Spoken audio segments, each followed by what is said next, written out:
everybody. I'm Amy Oberholzer. I'm the Executive Director at Catch. Thank you so much for being here today. The Catch team and I welcome you, or we welcome you back to our Lunch and Learn series.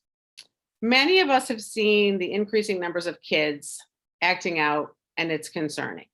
Across the board, educators, mental health professionals, coaches, parents are all reporting that kids, no matter what age, are more dysregulated than ever. They're acting out in extreme ways that indicate struggles with huge, overwhelming feelings. Why is this happening? What can we do to help our kids? Today, we will find out what is contributing to this increase in anxiety and the behavior challenges that accompany it. And we'll get tips on how to support our kids through all of it. Dr. Denise Duval Tsioles is the founder and clinical director of Child Therapy Chicago, Naperville, and North Shore. It's a counseling and psychotherapy specialty practice working exclusively with kids from toddlers through teens and with their parents. She's an expert in child development, children's mental health and behavior, and parenting with over 20 years experience working with children and families. Dr. Denise and her therapist use play and talk therapy to help manage kids' big emotions and behaviors like anxiety, sadness, fears, tantrums, aggression, school and social issues, and feelings related to divorce or other significant family challenges. Dr. Denise is also a professor at the Institute for Clinical Social Work and Aurora University. I'm very pleased and honored to introduce Dr. Denise Duval Tsioles. Thank you, Amy. I'm really glad to be here today. I really do enjoy talking with families about this topic because it's really important. So what we're going to talk about today are kids and feelings. We're going to look at why anxiety is on the rise, why so many kids are acting out these days, what factors are contributing to some of these behaviors. And we're also going to talk about temperament, because that is a really important thing for us to keep in mind, that our kiddos' temperament plays a role in how they experience their feelings and how they behave as well. So that's an extra little piece we're going to talk about today because it's important. And then we're going to talk about how some very different ways that we can help our kids. So let's jump right in and talk about anxiety and behavior problems. We talk about them together because they do actually go together. Behavioral problems can be a sign of anxiety. So if you notice, I put problems in quotes, and that's because I think our kids' behaviors seem to us and to the people around us as problems. It gets them in trouble, it upsets us, something is going on, so it's a problem. But in reality, these behavior problems are actually signals. They're signs, they're cues to us that something is going on for our kiddo, and it's something that we want to try and understand. So the problem is really a signal of something else going on inside. A lot of times our kids are experiencing anxiety, and that anxiety is showing itself to us in the form of behaviors. So let's start by taking a look at how anxiety might show itself to us in kids. I think one of the most common things that people see are excessive worry. So these are the kids that worry about everything, right? What's going to happen when I go to school today? What if it's raining? What if I miss the bus? What if I forget my backpack? Or what if we have to change seats today? Or what's going to happen in my after school activities? So there's kind of a worry that just exists across the board for some of our kids. Some of our anxious kids also have a lot of fears. That can be fear of storms or bugs or animals or, fears of going to school, fears of the dark, fears of sleeping alone. All of those things are signs of anxiety. Ruminating thoughts is another way that anxiety shows itself in kids. Kids who sort of can't get certain ideas out of their head, and one thought leads to another, leads to another, leads to another.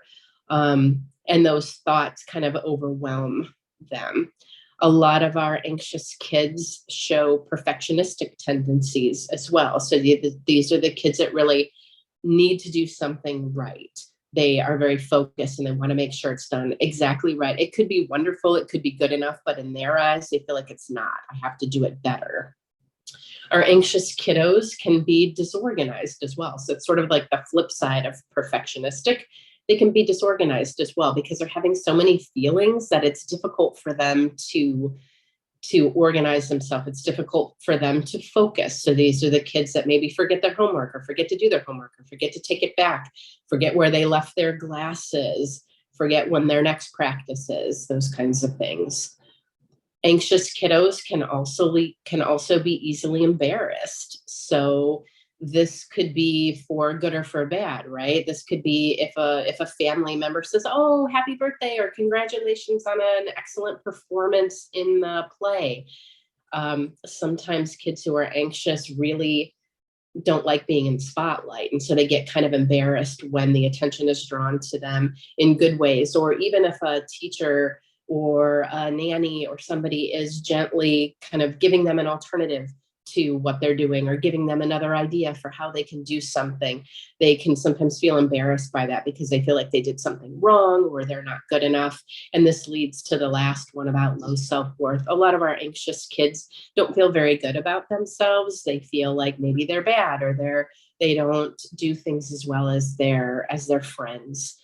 So these are things that are happening internally for kids when they are experiencing anxiety. These are the various forms of what it looks like to us, but what's happening internally for them. But kids who are anxious tend to show us they're anxious and tend to show us these internal feelings by their external behaviors. So these kids who are anxious can be aggressive, they can be irritable, easily distractible. These are the reactive kids, the ones that, respond to something that someone says or somebody does with what seems like a reaction that is just not appropriate to the context. These kids often come across as seeming inflexible, not really wanting to step out of their routine or their boundaries. These kids can also be compulsive, needing to do the same thing sort of over and over again. That kind of goes hand in hand with this idea of perfectionism.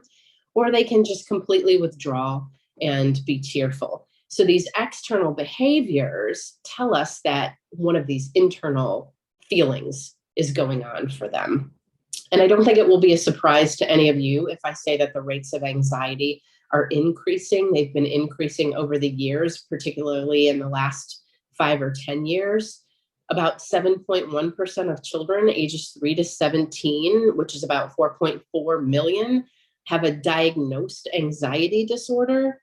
And that's just the kids that are diagnosed with an anxiety disorder. There are millions of other kids that share some of these features, but don't necessarily have a formal diagnosis, but have a lot of the features of anxiety. And you see it come out in these various different behavior problems.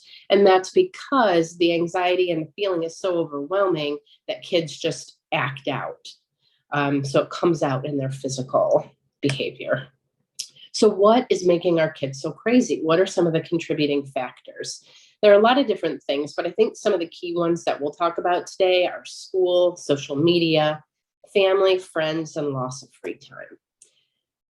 With school, there are really incredibly intense academic pressures nowadays. Highly selective college admissions requirements means that high schools all the way down through elementary school have become harder. The curriculum has become more complicated. If college admissions are much more stringent, well, then high school has to adjust to help kids get into college. And then middle school and elementary schools have to adjust as well.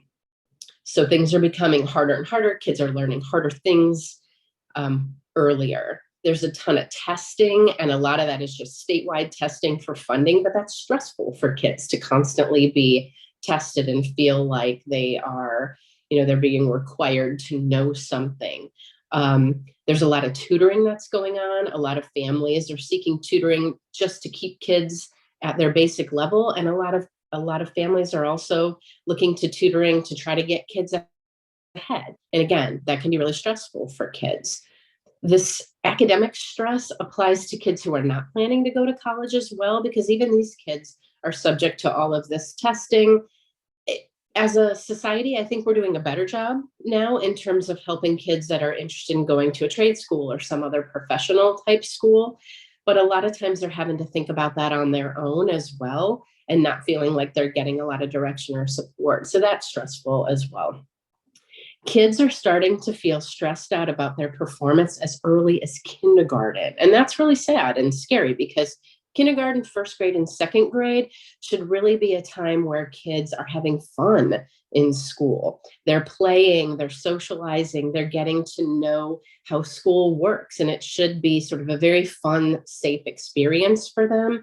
Once they get past second grade, you start adding a few more academic things and giving them more and more challenges, but it still should be fun and playful and a place that they can learn because play is how kids learn, and that includes in school. So, what's happening now is that because it doesn't feel as fun and playful in a lot of ways, there's a general school anxiety that kids are experiencing about the whole school day, going to school, being at school, the end of the day, all of their requirements. Some kids are simply refusing to go to school. Some kids are anxious around all of the testing. And some of the younger kids we're seeing more separation anxiety because it doesn't feel as safe or as fun for them to go to school. So that's one contributing factor. Social media is another. Kids are constantly plugged in and surrounded by social media. So even if we as parents have certain restrictions around it, they still see it. It's everywhere around us. Social media tends to be pretty competitive. There's a lot of comparison. Kids worry about missing out. At the same time, they feel pressured to be involved in social media, to stay connected, even if they're feeling overwhelmed by it. There are a lot of unrealistic expectations that kids are exposed to on social media, things that they can just never meet. And they don't always have the emotional skills or capacity to manage all of this. It's really heavy duty stuff.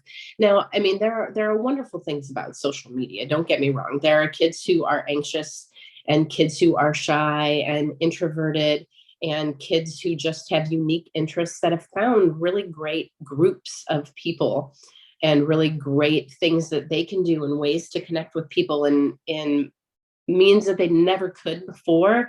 So those are the good things, but there's a lot of it that's just so stressful and overwhelming for kids. When I do workshops with teens, they always say, I don't know how to get off of this. This is too much. I don't want to be checking my phone all the time. People get mad if I don't respond right away.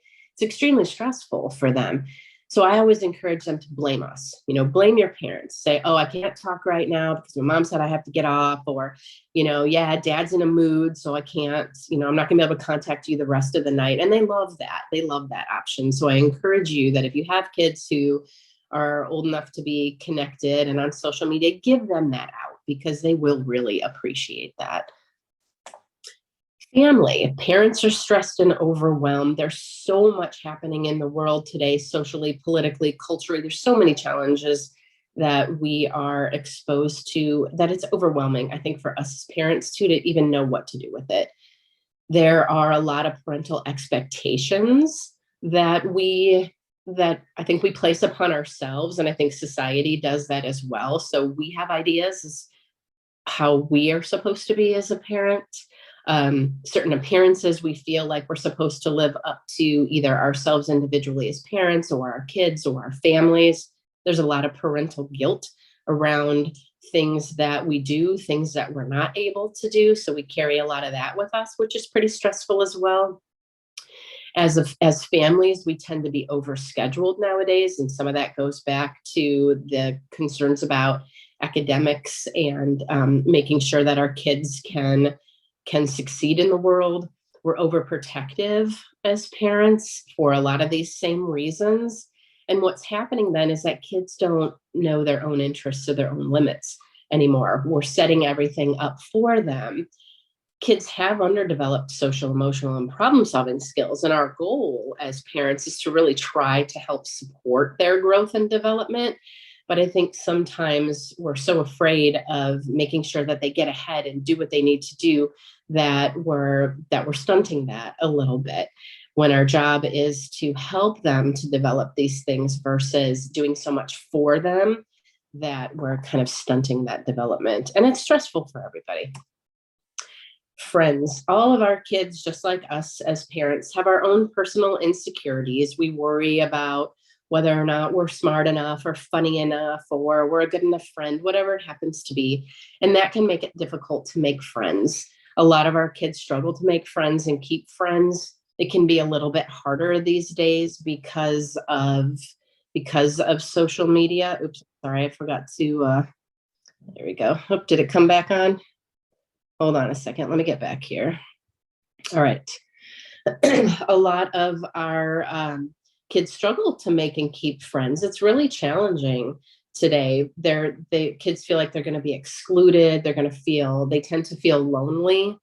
Even though they're connected all the time, they tend to feel pressured to be involved in things even when they don't want to. A lot of our kids don't know how to share their feelings these days. They don't know how to calm their anxiety. And as a society, we're so much more focused on their success and their future that we've sort of forgotten how to help them have relationships. And then lack of free time. We're so focused on achievement that there's less opportunities for kids just to be kids. Kids aren't out just being kids and playing and being bored and figuring out how to organize games in the community and things like that. There's a lot of organized activities which have advantages for kids, but sometimes it's too much and it doesn't give them an opportunity to really just explore and try new things on their own. I think a big reason for that is that there's a lack of understanding of the developmental benefits of play. It gets overlooked. We don't understand as a society that play is how kids learn, and it's super important for them. It's the way that they communicate. It's the way they try new things out. They learn to cooperate. They learn social skills, but they also play out their anxieties and their worries, and it gives them an opportunity to take on different roles and to see different perspectives. So it's really important. Kids and parents are under a lot of pressure. Everybody's stressed out. We're all overwhelmed. And needless to say, this pressure from all these different forces can create anxiety in our kids and in us as parents. And this can lead to behavior problems. So now let's throw another little notch into it, temperament. So what's temperament got to do with it? Well, temperament is the innate way that children respond to the world. Temperament influences how our kids handle emotions, how they regulate their behaviors, how they feel around new people and in new situations. Temperament is something that we're born with, and there are certain types of temperaments that can lead kids to experience greater amounts of anxiety and struggle more with behaviors as kids. And one of those temperaments is the highly sensitive child. Some kids are just born into the world as bigger feelers and bigger reactors. They take in their environment in much bigger ways. So things just feel bigger and more intense to them all the time.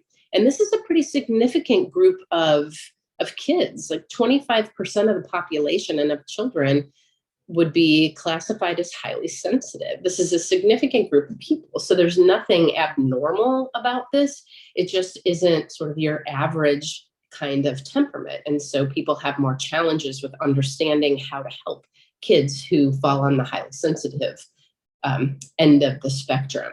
So your highly sensitive kids, these are the kids that are often referred to as intense, spirited, reactive, dramatic, explosive, fussy, when in actuality, these kids are really just overwhelmed by sensory input. They're overwhelmed by things in their environment because they feel everything so intensely. Think of it as if you had antenna on your head and it was tuned to your environment. These are the kids that are like tuned to 10 constantly, whereas maybe your typical average kid who falls out in that other 75% might be tuned to 5 or 6, somewhere in there. These highly sensitive kids, their antenna are up all the time. So these are the kids that feel all the tags in their clothes. They don't like certain types of clothing, certain textures, or how it fits on their body. These are the kids that might be more picky eaters because they don't like the smell of things or the taste of things. They don't like the texture or they don't like the look of something. They smell everything around them and they can get overwhelmed by smells. Light and sound can be overwhelming as well. These are the kids that maybe struggle at a birthday party when they're younger because it's so loud and it's so cold and there's so many kids running around that it's just overwhelming to them. But our highly sensitive kids, they're highly observant. They're really thoughtful kids. They're intentional and deep thinkers. They're creative and they're smart. And so if you just look at these qualities and characteristics, you can see how external input would be so overwhelming for them. If you're really a deep thinker, you're really into details, you're really focused, you're highly observant, you can see now how being in an environment that is loud, cold, and noisy, and just full of people visually everywhere, bright lights, all that stuff, could be overwhelming to someone who takes things in such an intense, deep way.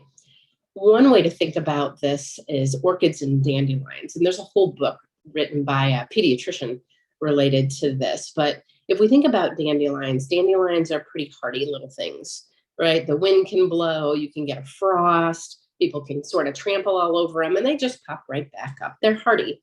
Whereas orchids take a certain type of care to really grow into these just lovely things. But the soil needs to be just right, temperature, the light, all of those things need to be just right. And when you get it right, then you have this lovely, beautiful flower. And so that's what our highly sensitive kids are. They're our orchid kids. So how does a sensitive temperament then influence feelings and behaviors?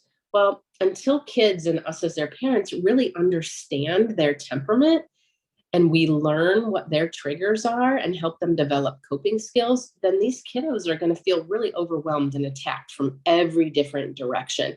And this is going to make these kids come across as being more reactive and bothered by things, more highly anxious, more inflexible, and less capable of managing their feelings. So our goal is, if we can understand, we think, okay, maybe our kiddo is a more highly sensitive kid. So then we can understand why their levels of anxiety and certain things in their environment are going to stress them out a lot more than another kiddo. I think that's one of the biggest problems we have as parents is we don't understand, like, well, I don't understand why they got so upset about this. It doesn't seem like a big deal. Well, it might not seem like a big deal unless you have a highly sensitive temperament too. And so what we want to do is see what kind of temperament does our kiddo have and learn about that, particularly if it's highly sensitive or a highly reactive type temperament, so that we can begin to see why they might be reacting in such big ways, help them understand their temperament, help them understand what kinds of things set them off, and then help them learn ways to manage that. A sensitive temperament can make a kiddo act out when they're really just feeling scared, embarrassed, frustrated, and overwhelmed. So their behavior, their acting out behavior, is telling us how they feel inside. So what do we do? What do we do about all of this? One of the primary things that we need to keep in mind is that we need to be the calm in our kids' storm. We have to do whatever it takes to keep ourselves in a calm space, because if we start getting worked up about their tantrum, about their upset, about their reaction, if we tell them that it's not a big deal and we're trying to just sort of ignore it, that isn't helpful for them. They need us to be calm in order to bring them back to that calm space. And we can do that by also acknowledging their feelings, empathizing with how they're feeling, and being open to talking with them. So we can recognize that, wow, that's really upsetting, so that they know that we understand what's going on with them. But we also have to be careful and avoid over talking. When our kids are in the midst of big emotions, big behaviors, that is not the time to talk with them in detail about it. It's not a teachable moment. We need to wait until they have moved through that and we're in a much more calm state, so that we can help them think about what it is that they were feeling, what happened, and how that feeling was connected to their behavior. So we want to link feelings to behaviors. We want to teach our kids about their temperament. If we do think that they're one of these more highly sensitive kids, we want to help them understand that there's nothing wrong with that. That's a beautiful thing. You know, there are so many good aspects of that when you're adults. I mean, thinking about being so focused and thoughtful and a deep thinker, those are excellent qualities to have as an adult, and they're great as a kid, but it's overwhelming for kids because they just don't have the capacity to regulate their emotions yet. So it will come in time, and we want to teach them that these are good qualities, nothing to be ashamed of, something to understand about themselves and help them to learn how to use it in positive ways.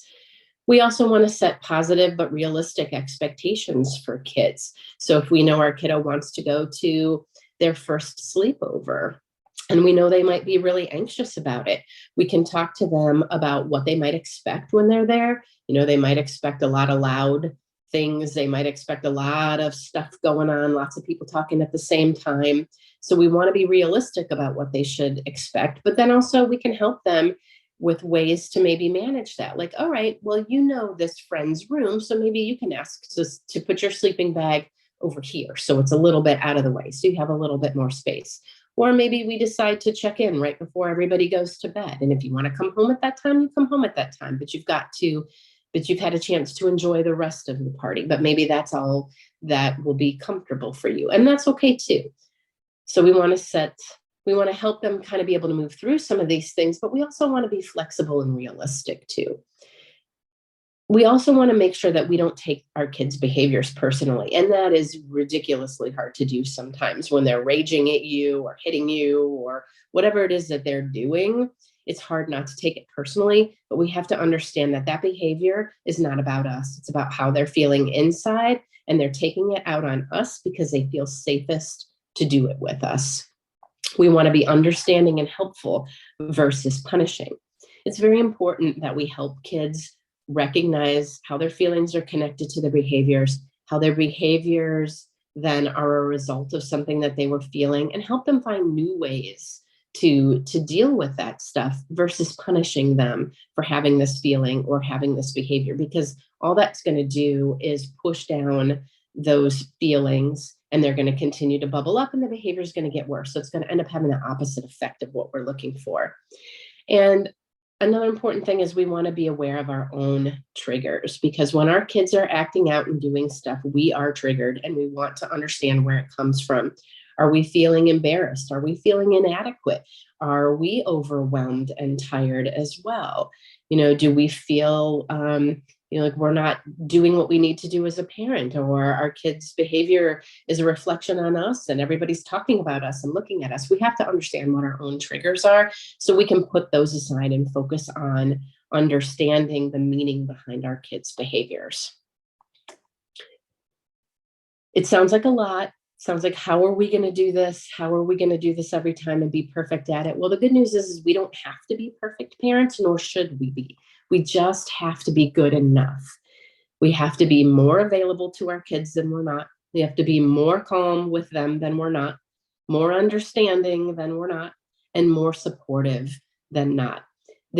We can't be perfect, nor should we be, because if we were perfect in every reaction and every response to our kids, they would never see that it's impossible to be perfect. They learn through us attempting to be calm. We're calm most of the time, but when we're not, we have a way to get back to that state. We apologize, we work it out. So they learn how to do those things when we don't meet that good enough standard. But being good enough means, I think one of the statistics I read and I thought, I like this, I can do this, is like 30% of the time. If you can manage this 30% of the time, you're in good shape. So as parents, when we can be good enough with our kids, we help instill confidence and strengthen them, and confident and strong kids can then manage their feelings and behaviors. So we ran through a lot of stuff pretty quickly here. I'm just trying to give you the key elements of anxiety and behavior and temperament and how all of these things are connected. But if you go away with anything today, these would be the points that I hope that you can use. Remember that we're living in a high pressure, struggling society right now. There are divides over education, race, gender, politics, the economy, healthcare. We're coming out of a pandemic.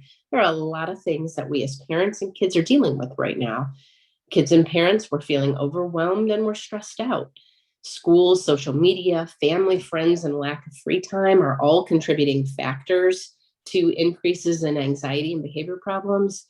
Anxiety and other mental health disorders are on the rise in kids and adults because of all of these various factors. And kids' behaviors are telling us that they need our help. We really have to remember that they're not purposely trying to like be a jerk. They don't wake up and say, what can I do to tick off my family today? They really need our help, and their behavior is telling us that. We also want to remember that temperament plays a role in how our kids manage their feelings and how they manage behaviors. And that some kids are just born into the world as bigger feelers and bigger reactors, and we have to take that into consideration as well. We also need to remember that as adults, we need to try and understand the meaning behind our kids' behaviors. And we need to provide an empathic, warm, safe, containing environment for our kids. A calm, warm, safe, consistent, reliable, predictable relationships and environments helps our kids regulate their emotions in the present, in the here and now, but it also helps them to internalize this ability to handle future stressors on their own. There are a couple of resources that I really love. I have a ton. So if anybody wants more, I definitely have more. But what I wanted to do is kind of focus on a few things now. These first 3 books are all books that are specifically geared toward parents to help us think about our own impact on our kids, to help us to really understand that we can't necessarily change our kids' temperament, but we certainly can help them make the most of it. And we can help them learn to understand their feelings and manage their behaviors when we understand some things about ourselves. And so that's what these first 3 books talk about. It's really helping you to really look at, what are you bringing to the relationship, understanding your kid, and working with your kid in the way that's going to help them the best. The next 2 books, Highly Sensitive Child, Raising Your Spirited Child, those are books designed to help you think about your kid's temperament. So if you think you have a more highly sensitive kiddo, these books will give you some insight into what that looks like, some better understanding of highly sensitive kids and how you can help support those kids. Then the last one, Under Pressure, this author writes a lot about teen girls in particular. And there's a lot of good information about what teens are struggling with today. So that's another one too. And then websites on our website, Child Therapy Chicago website. It's a blog-based website. So we have a ton of articles on all sorts of different topics related to kids and parenting. Aha Parenting has some good stuff too. But if you're more into like podcasts and if you've got to listen to things, Unruffled, Good Inside, and Mindful Mama, those have some really good stuff that highlight and that focus in some more detail some of the things we were talking about today. And then this is us, Child Therapy Chicago. So if anybody has questions that don't get answered after our discussion today, or you just want more information on what we do, or play therapy or talk therapy with kids, then definitely feel free to reach out. Thank you, You're Denise. welcome. That was fantastic. That was exactly what we were hoping for and more. So nicely done. I want to introduce Lisa Novak. She is a member, Dr. Lisa Novak. She is a member of the Catch Board. She's a psychologist. She's also the mom of a couple littles. And she's going to join us for our conversation and our question and answer following your presentation, which I know from the notes we were taking in the background has generated a lot of fuel for discussion. So thanks again, Denise, for being here. Might I kick off this conversation and just ask you to really quickly, for those of us here, remind us the difference between stressed kids and anxious kids. Just a real quick reminder of where does that line get crossed? Sure. I think every kid, every adult is going to be stressed at some point in time.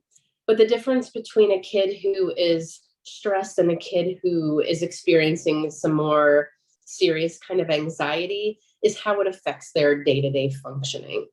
You know, it becomes more problematic when it's consistent, it's happening across the board in different areas. And even if not, even if it's just at school, if it's getting in the way of learning, if it's getting in the way of peer relationships, if it's getting in the way of relationships at home, or if it's really having a detrimental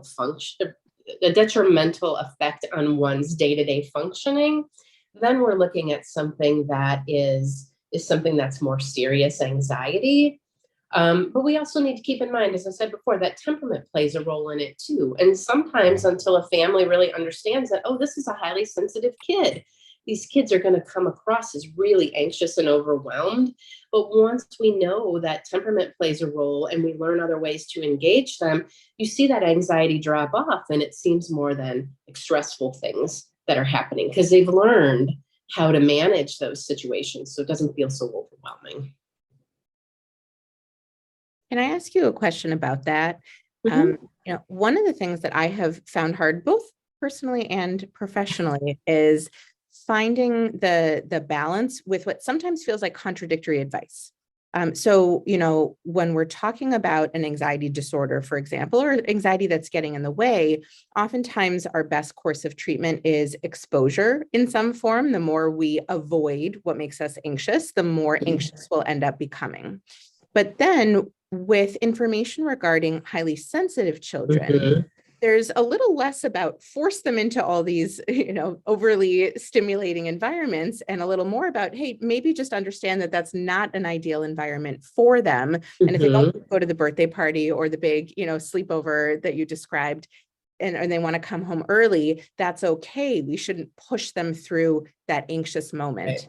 How do you find that balance? How do you describe that to parents when they're inadvertently accommodating and when they're really being supportive? Right.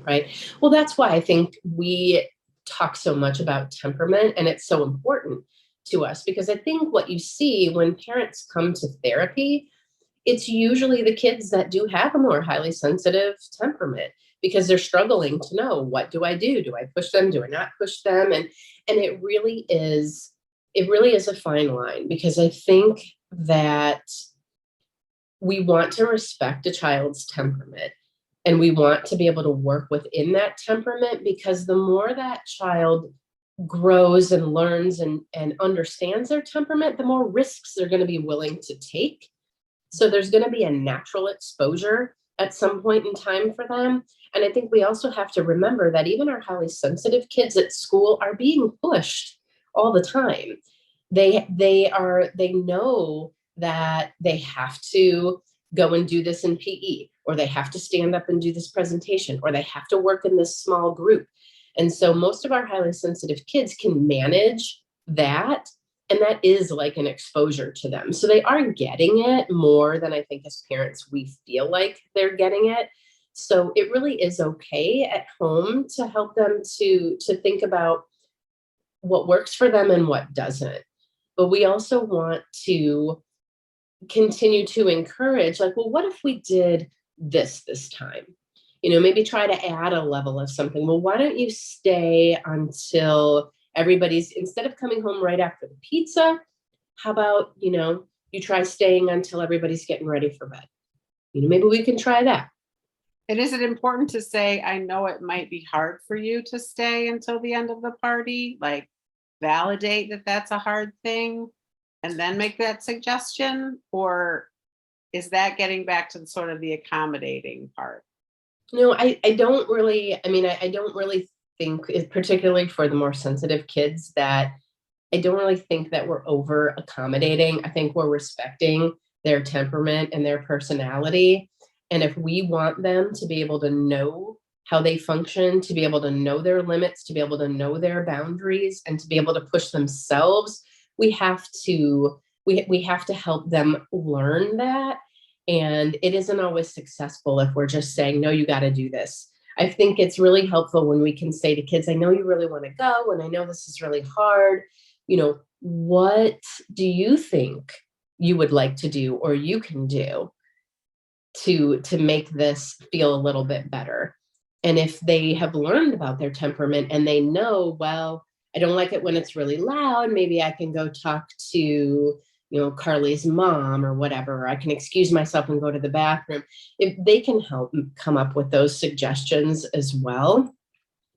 So we really want to show them that we have faith in their ability to do these things, but we also know that these things can feel a little bit unnerving or scary, and we try to help them kind of find a balance. And it's scaffolding. So with each instance, it's a little bit more and a little bit more. It doesn't have to be these giant things. It can be like one little thing, but they do get it in other places. And our job is to really help them understand what it is that is unnerving and upsetting to them, and help them find a way that they can kind of push themselves a little bit and encourage them when they're willing to do that, because we trust in their ability to do it. So one of the questions, Denise, that came in from the audience today is, my struggle is that I'm a highly sensitive kid mom dealing with my highly sensitive 10-year-old. Mm-hmm. Yelling and crying is so hard for me to find the calm. Yes. Do you have any suggestions for that mom? Yes, definitely read The Highly Sensitive Child, because Elaine Aron, the author, is also a highly sensitive mom and a highly sensitive therapist of a highly sensitive kid. So she has some really great, she's got a website too. It's like hsperson.com. And there's a ton of other websites. My counseling coordinator just found something recently too that was really good. But there's a lot of supports out there. But I think one of the things as sensitive parents, because I'm there with you, I am there with you, and I have a sensitive kiddo as well, so I know this from all of those angles as well, is really that constant reminder that this is not about me. There's something else going on here. I'm going to do the best that I can.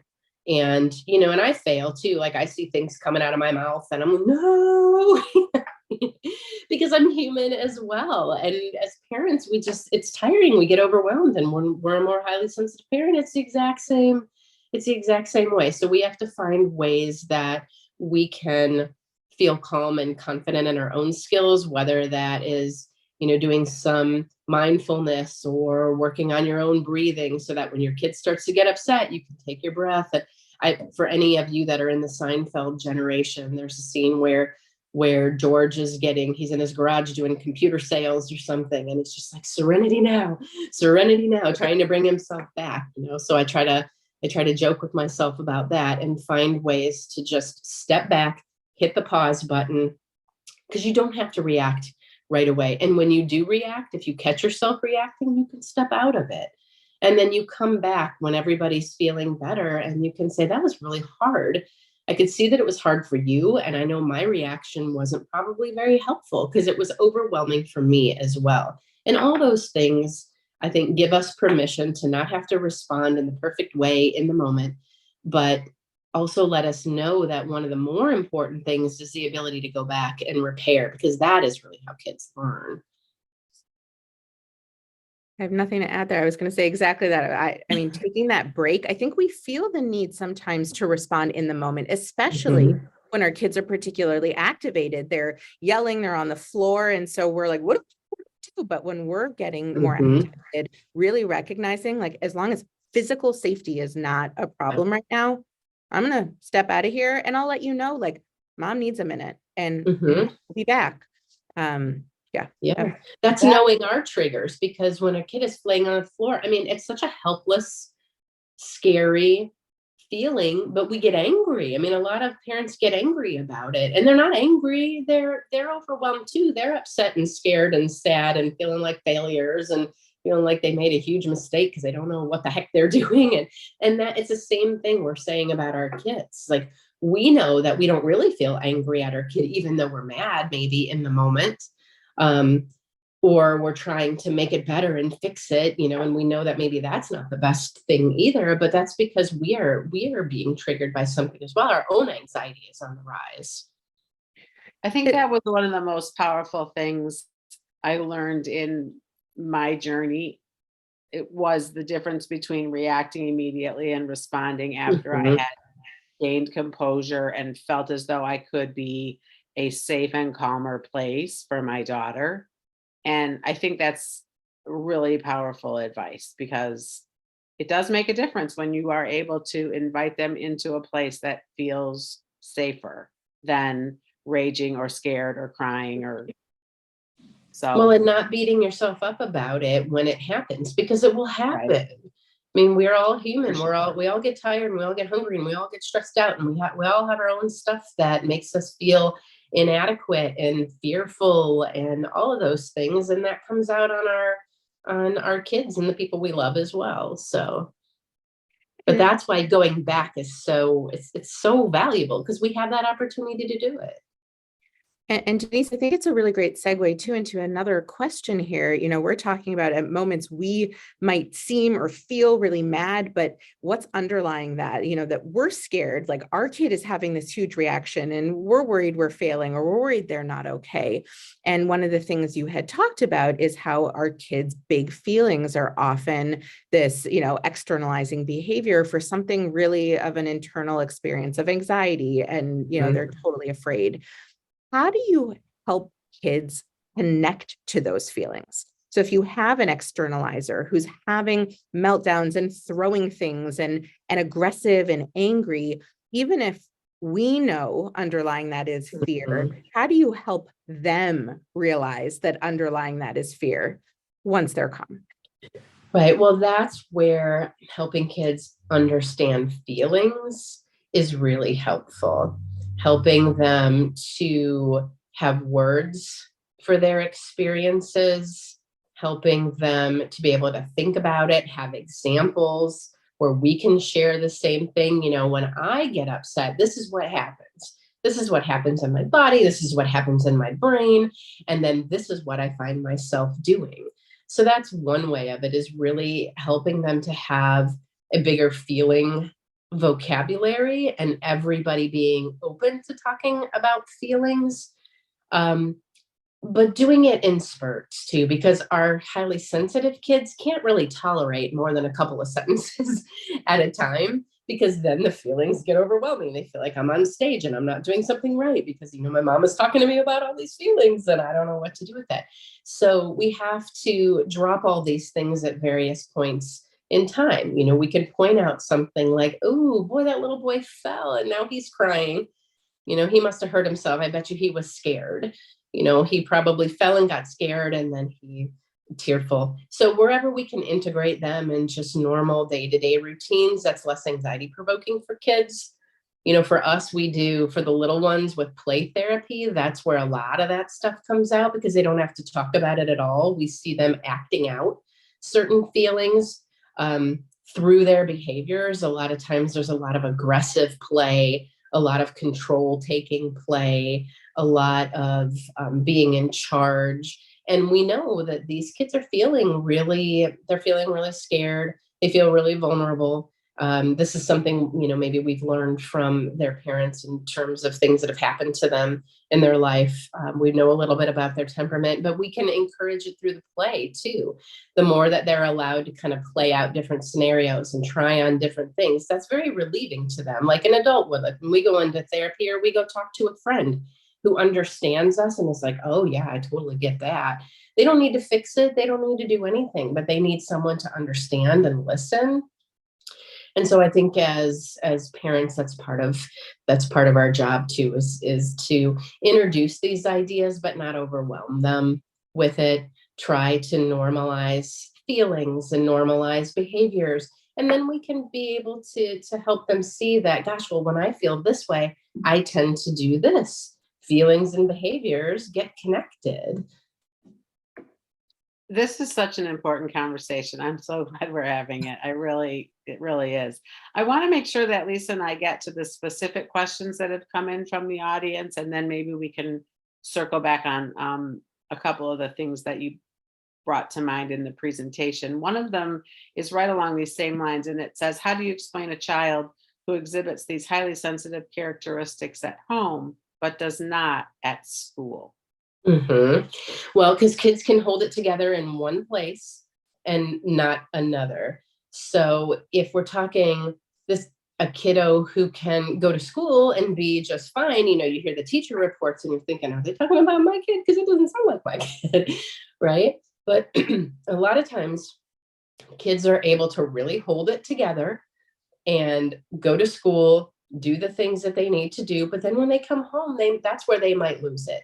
This is where you might have kids that are melting down as soon as they walk in the door, fighting with their siblings, are fussing about whatever it is for dinner or whatever else is they have to do, or they kick their backpack, or, they do whatever because now they just let loose.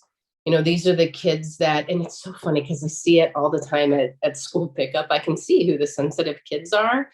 I see this one little girl come out, and as soon as she sees her dad, her face just sours, her shoulders drop, she throws her bag on the ground. And I'm thinking, well, this is just a sensitive kiddo who's held it together all day long, and now she's taking it out on dad, and poor dad looks like he's sweating, like, oh my gosh, is she going to kick me? What is she going to do? But, this is her safe space. And he just picks up her bag and he picks her up, as fussy as she is, and he takes her home. And when they get home, he'll give her a chance to chill out and relax and, give her what she needs, and that safe space, and be able to talk to her about it a little bit later. But it's going to happen like every day for, maybe the whole rest of this school year. But, so kids are able to hold it together in one place and not another. You'll see it where even in the home, you'll see it sort of minute by minute too. There might be one parent that they can hold it together with, and one parent who gets the brunt of all of the frustration and anxiety or anger or whatever it is. And it's usually because that is the parent that they feel, not that they don't feel safe with the other one, but that's the one that they know they can really let loose on. And so, that's the parent that also has to be the one that tries to maintain those Zen moments. And it's hard when it's always you that bears the brunt of that. But we can help our kids eventually understand that as well too, depending on what age they are. We can help them say that, yeah, it's really hard all day long. You have all these expectations on you. No wonder you come home and you feel so frustrated and you don't want to do your homework right away. Let's figure out what's going to allow you that kind of transition time to get back to a good emotional space when you get home. This is why for some kids, sensitive kids, when you pick them up or when they come home, you don't want to ask how their day was, what they do in school today. Let them take the lead. They're not going to be upset with you and feel like you don't care about them. On the contrary, they're going to appreciate you giving them that space. One more audience question. My son is 10 and still flips into a rage. Tears, kicking the bed, screaming about once a month when he is frustrated. Is it okay to allow this, or should we be trying to stop these? Yeah. Well, I think that's a lot about what we talked about today, is that this might be a kiddo who either is highly sensitive or even has some qualities of that. But the real important idea is to understand what's going on for him. He's not doing this just to cause trouble or to cause grief, because kids don't like it. They don't like feeling out of control like that. They know that it makes their parents mad. It makes them feel bad. So I think when a kid is struggling like that, it's okay. We have to look at this as a sign of, something is going on for him. He needs something from us now. What is it that he needs? And we might not figure it out in the moment. It might be different each month and each time it happens, but we want to just acknowledge that they're overwhelmed, but we want to leave it at that too in that moment, and not try to pull them out of it, or not try to show them, see what's happening now. You were really upset about the phone call that you just got, and now you're going into a rage. That's not the time. That's not the time to do it. We want to make sure that we stay as calm and help them have an atmosphere, an environment that is calm and safe. And when they've come down from that, acknowledge that it was really hard. They had a really rough day today. Something was going on for them. They may not be able to talk about it, and that's okay too, but that sheer acknowledgement is going to help them feel better, because they're not going to feel so crazy. They're going to know that, I had a really bad day. My feelings get in the way of my behaviors. So, maybe next time that'll help it a little bit more. But it's a process. It's an ongoing process. And, it takes kids a long time to get to a space where they're able to manage more. Look at adults. There are adults in this world that don't manage their behaviors very well. And we're asking this of kids. So it really is okay, I think, for them to recognize that, okay, once a month or so, something goes on with him. Let's figure out what that is. Let's try to understand his temperament. Let's see what kinds of things he needs. Let's see if we can help him figure out what these triggers are for this, and then, support him around that. And I think in those moments, it's helpful too to really separate the feelings from the behaviors. Like if the question is, should we be trying to stop it?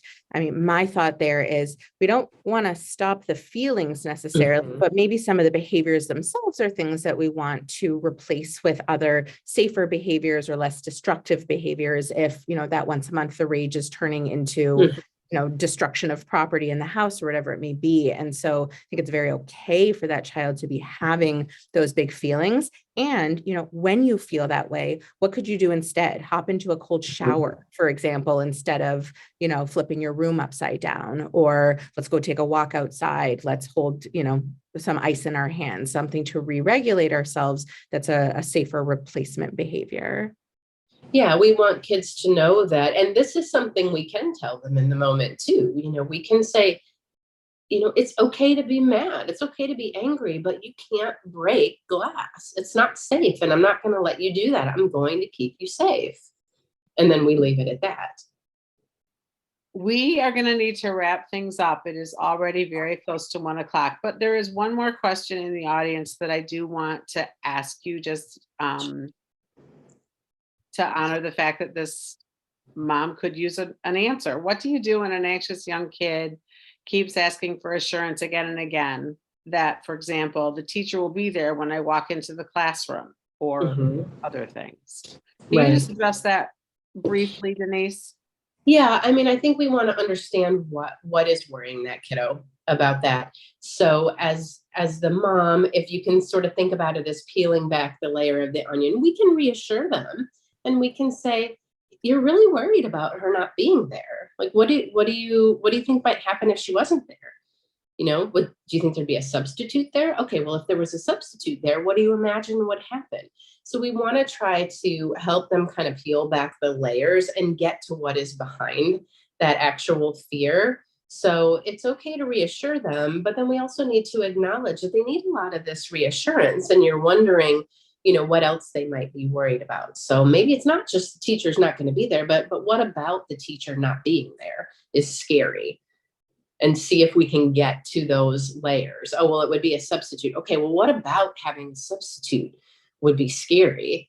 Because this kiddo is probably thinking, well, I don't know what the expectation is going to be of me. And what if I do it wrong? And what if I sit in the wrong seat? Or what if she wants us to raise our hand and I blurt something out? Because that's what our teacher does. And there's lots of meaning behind it. So however we can get to that meaning will, I think, help not only the parent a lot, but this kiddo a lot, because then she'll be able to understand where her worries are coming from. Thank you. That's great. You guys, this has been wonderful. Fantastic job. Thank you so much for being part of it today.